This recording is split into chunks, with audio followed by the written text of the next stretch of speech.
Pas de chance, l'usine est en plein inventaire. On ne la verra donc pas tourner. Mais comme on trouve tout sur Internet, bienvenue chez Inteva. Spécialité, ces petits moteurs, des lève-vitres pour l'automobile, marques françaises et étrangères. Des millions de pièces sortent de ces chaînes, bien que la production se tasse depuis quelques années. C'est lié au secteur automobile mondial.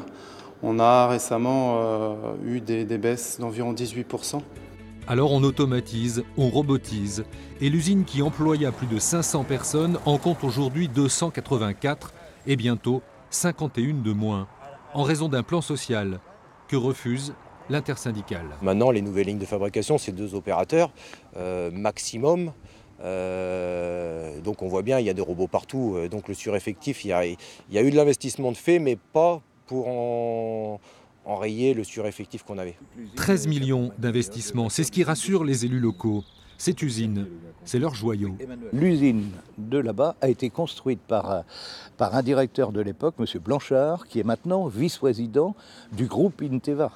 Et il ne voit pas comment, aussi américaine fût-elle, une société pourrait s'en prendre au site qui a implanté là son pôle mondial de recherche. Mais les syndicats, eux, en ont vu d'autres, d'ailleurs pas bien loin d'ici, en matière de promesses. 300 salariés, on est là. Malgré ce que les politiques ne doivent pas venir, aujourd'hui la réalité, c'est que sur les 300, il n'y en a que 93 qui ont retrouvé un CDI. La direction, elle, veut calmer l'inquiétude en rappelant qu'il reste plus d'1 mois et demi pour discuter du plan social et voir plus loin. Alors, actuellement, on produit environ 6 à 7 millions de moteurs par an. D'ici 2020-2021, on envisage 8,5 à 9 millions de moteurs. Donc le site est en croissance d'un point de vue volume et d'un point de vue chiffre d'affaires.